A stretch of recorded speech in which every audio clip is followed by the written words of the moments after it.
Imagine un monde où chaque combat compte, où chaque décision te rapproche soit d'une victoire ou soit d'une défaite. Ce monde, c'est Monster Hunter. Et crois-moi, si aujourd'hui cette licence est un phénomène mondial, ses débuts étaient loin d'être glorieux. Alors attache ta ceinture et prépare-toi à un voyage dans le temps inoubliable. De la PS2 à Monster Hunter World, pour voir comment cette saga a conquis tous les joueurs du monde entier.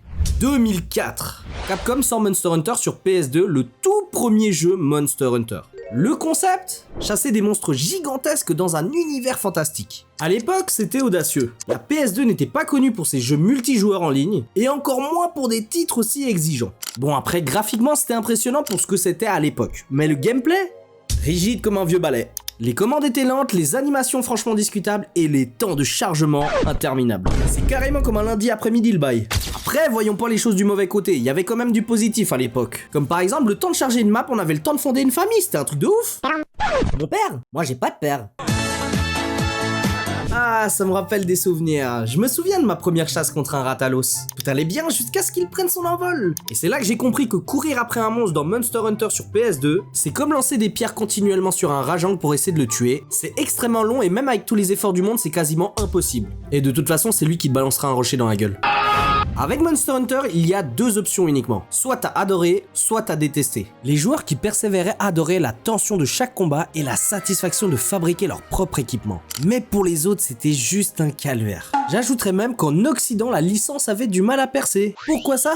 Parce que les joueurs trouvaient le système trop complexe et pas assez gratifiant à court terme. Mais tout cela commence à prendre forme. C'était le début d'une grande histoire. C'est en 2005 avec Monster Hunter Freedom sur PSP que la licence trouve enfin son public. Et la raison ?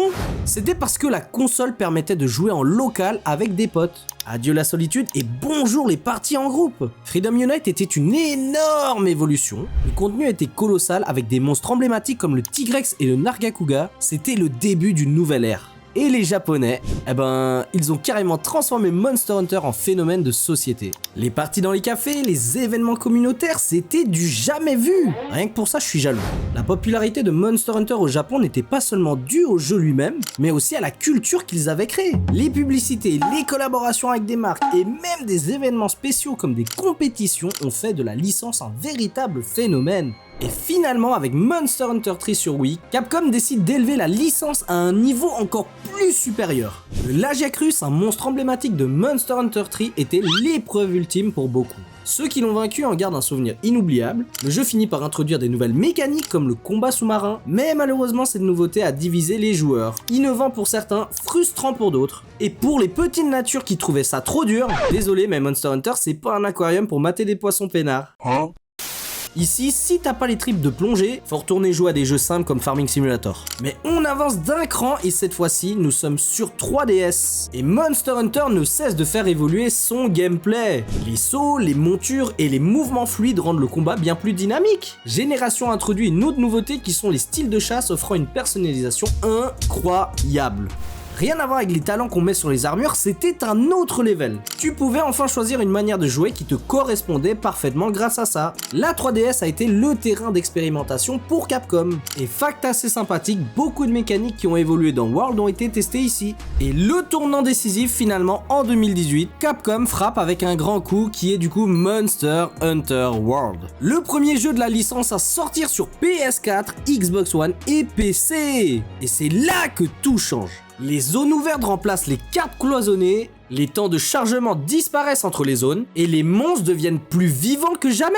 C'est à ce moment-là que Monster Hunter devient le jeu le plus vendu de l'histoire de Capcom. Les joueurs occidentaux qui avaient toujours été minoritaires adoptent enfin la licence. Ils ont même sorti du coup Iceborne, l'extension de World qui pousse encore plus loin les limites, avec des monstres comme le Velkhana et des biomes uniques comme le continent de glace et bien d'autres. C'est tout ce machin pourri qui pue là. Mais voilà, avec ce succès mondial, il y a tout de même un revers de la médaille. Pour toucher un public plus large, Capcom a clairement adouci certains aspects du jeu, selon moi, mais ce serait intéressant que vous me dites ce que vous en pensez en commentaire si le jeu est plus facile ou pas.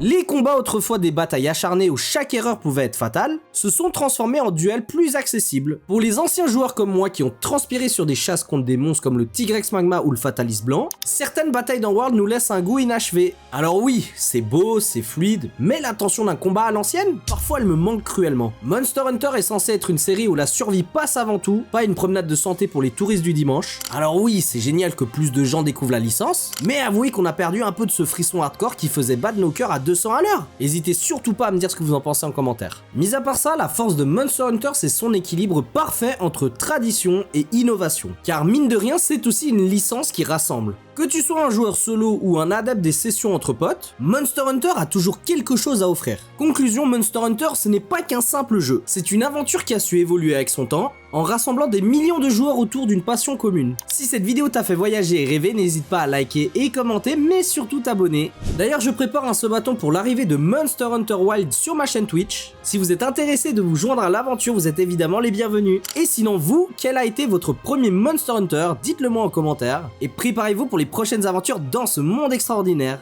Merci à tous et à toutes d'avoir regardé cette vidéo. J'espère qu'elle vous aura plu. Et moi, je vous dis à la prochaine.